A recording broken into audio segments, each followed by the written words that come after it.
10월 27일 월요일 매일 묵상을 시작하도록 하겠습니다. 오늘의 본문 말씀은 역대하 34장 1절에서 33절까지의 말씀입니다. 오늘 본문은 매일 성경 월요일과 화요일 본문입니다. 남유다 제16대 왕인 요시야 왕에 관한 내용인 것이죠. 요시야의 전체적인 평은 2절에 나와 있습니다. 그것은 여호와 보시기에 정직하게 행하여 그의 조상 다윗의 길로 걸으며 좌우로 치우치지 아니했다라고 이야기해주고 있어요. 3절에는 요시야의 나이에 대해서 두 번 정도가 언급되고 있는데요. 하나는 16세고 또 다른 하나는 20세입니다. 먼저 언급되는 16세 되던 해에 그의 조상 다윗의 하나님을 비로소 찾았다고 이야기해주고 있습니다.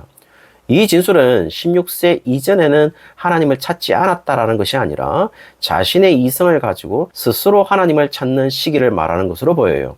어쩌면 우리 교단에 유아 세례 이후에 입교라는 절차가 있는데 입교 정도로 보면 될 듯합니다. 그리고 20세가 언급되고 있는데요. 그때부터 왕으로서 신앙개혁을 한 것으로 보여요. 4절에서부터 5절에는 유다와 예루살렘에서 우상을 제거하고 산당을 제거했음을 이야기해주고 있습니다.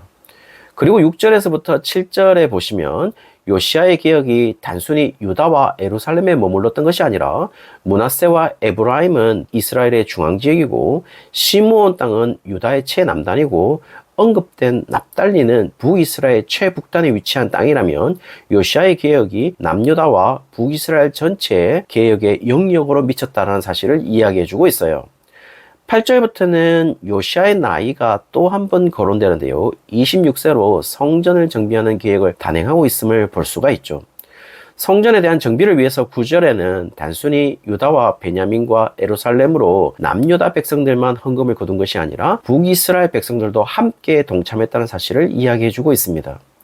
그리고 10절과 13절에는 성전을 수리할 수 있는 권한을 가진 사람들인 레위 사람들이 감독관의 역할을 했음을 이야기하고 있고 레위 사람들의 대표적 이름이 12절에 언급되고도 있어요. 지금 요시야는 헌금으로 이루어진 재정이 분명 성전을 정비하고 보수하는 것으로 모인 재정이기 때문에 요시야 왕 스스로가 이 재정이 가장 먼저 사용되어야 하는 곳은 바로 성전으로 우상이 제거되었다면 제의가 회복되어야 된다는 사실을 너무나도 잘 알고 있는 듯 보입니다. 그리고 14절부터 우리가 잘 알고 있는 놀라운 사건이 일어나는데요. 레위 사람들이 성전에 있는 헌금을 꺼내는 가운데 제사장 hil기야가 여호와의 율법책을 발견하는 사건을 진술하기 시작합니다. 그리고 그 책을 요시야 왕에게 가져가게 되고 이 율법책을 가져간 서기관 사반이 요시야 왕에게 읽어주게 되고 요시야 왕은 율법책의 말씀을 듣더니 자기 옷을 찢는 역사가 일어나게 되는 것이죠. 그리고 요시야 왕은 자신이 율법책의 내용을 들은 것에서 멈추지 않고 그 내용에 대한 확실한 의미를 알고 싶었던 것으로 보입니다. 왜냐하면 단순히 자신이 들은 것으로 백성들에게 율법책의 내용을 전하기를 원하지 않았던 것으로 보여요. 그래서 요시야 왕이 hil기야와 사신을 구성해서 여선지자 훌다를 찾아가서 율법책에 기록된 정확한 의미를 알기를 원했음을 20절부터 22절까지 이야기해주고 있어요. 저는 상당히 요시야 왕이 대단해 보입니다. 사실 그가 율법책 내용을 듣고 자신이 회개하고 옷을 찢었다면 자기가 온 백성들에게 그 내용을 전할 것도 같은데 좀 더 정확한 의미를 알기를 원했고 자신이 깨달은 바도 체크했던 것으로 보입니다. 그리고 어떤 생각까지 드는가 하면은 이런 요시야 왕이기 때문에 하나님이 율법책을 발견할 수 있도록 하셨다는 생각을 가질 만큼 요시야 왕의 하나님의 말씀을 대하는 자세는 최고인 것으로 보여요. 그리고 마치 하나님이 때를 기다리신 것 같기도 합니다. 왜냐하면 사실 26살 때 처음 개혁을 단행한 것이 아니에요. 그 전에 이미 3절에 20세 때 개혁은 단행되고 있었습니다. 그러나 지금 율법책이 발견되는 것을 보면 하나님의 시간표에 따라서 정확하게 개혁이 단행되고 있다는 사실을 볼 수가 있는 것이죠. 많은 해석자들이 20세 때에 개혁이 미완성되었다고 이야기를 하기도 합니다.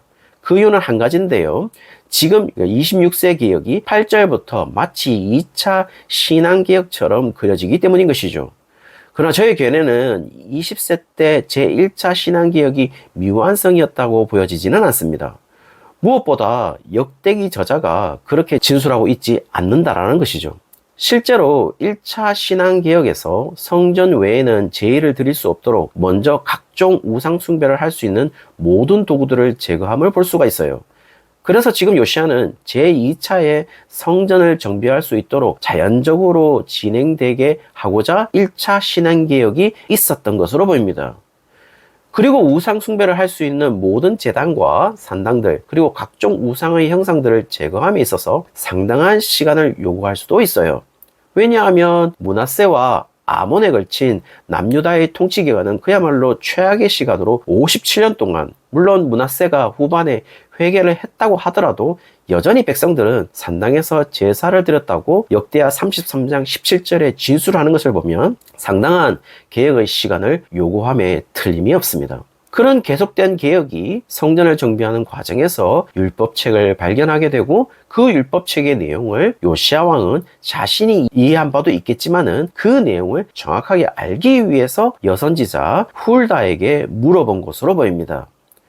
훌다가 왕에게 전하는 메시지가 23절부터 28절까지 기록되어 있는데요. 그 내용은 하나님을 버린 유다 백성들은 심판을 받을 것이지만 요시야 왕은 여호와를 버린 유다 백성들과는 다르게 회개하고 돌이켰으므로 재앙을 면할 것이라는 아주 기본적인 신명기 사관으로 여호와의 율법을 지킨 자는 복을 받고 율법을 지키지 않는 자는 저주를 면할 수 없다는 이야기를 하고 있어요.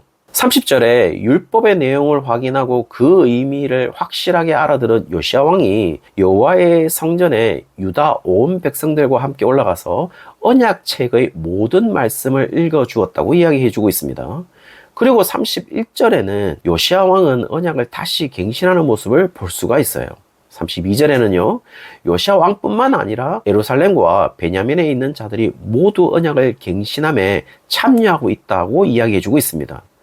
따라서 모든 백성들이 율법서에 기록된 언약을 기억하고 하나님께 순종할 것을 이야기하는 장면인 것이죠. 그래서 33절에는 요시야 왕은 이스라엘 자손에게 속한 모든 땅에서 가증한 것들을 제거했다라고 이야기해 주고 있습니다. 결국 우리를 개혁시키고 있는 것은 요시야의 개인적인 생각들이 담겨져 있는 말이 아니에요. 요시야의 왕적 권위를 가지고 이야기하는 개인적인 말이 아니라 하나님의 말씀에 담겨 있는 정확한 하나님이 하나님의 백성들에게 전하고 싶은 의미가 진정한 개혁을 이룬다는 사실을 지금 말해주고 있는 것이죠. 그리고 율법서에 나타난 언약의 진정한 의미로 신명기 사관으로 이해함에 있어서 여기에서 신명기 사관이라고 하는 것은 하나님의 율법에 순종하면 복을 받고 불순종하면 저주를 받는다는 훌다가 왕에게 전해주라고 한 율법서의 내용과 동일하게 언약을 이해하는 사람들이 있다라는 것입니다. 그래서 언약이 약속으로 약속을 지키는 자는 복이 있지만 약속을 지키지 않는 자는 죽음으로 그 책임을 다하는 것으로 이해를 하고 있지만은 우리가 언약을 이해함에 있어서 놓치는 부분은 여기에서 하나님의 역할인데요. 여기에서 하나님과 언약을 맺을 때 가장 먼저 있는 행동은, 그러니까 가장 먼저 하는 행동은 하나님이 언약의 대상자를 선택하는 문제인 것이죠. 따라서 단순히 신명기 사관으로 율법서를 읽게 되면 율법을 지키면 복이고 율법을 지키지 아니하면 저주를 받는 것으로 이해될 수도 있겠지만은 제일 중요한 것은 그런 율법이 누구에게 주어지고 그 율법을 누구만이 알 수 있는지가 중요하다는 사실입니다.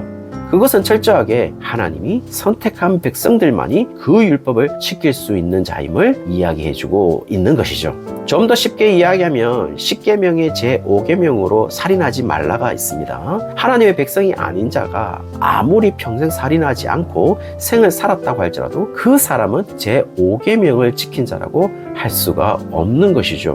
오로지 10계명을 받은 자들만이 제5계명을 지킬 수 있는 자로 복을 얻을 자임을 이야기하는 것이 율법의 주 목적인 것입니다. 지금 요시야가 갱신하는 언약은 바로 우리가 그런 자라는 사실을 다시 확인시키고 있으면서 그런 백성으로 하나님과 언약을 맺은 백성이라는 사실을 확인시키고 있는 것이죠. 그래서 그 백성으로 살 수 있는 자는 우리뿐이다 라는 사실을 이야기해주고 있어요.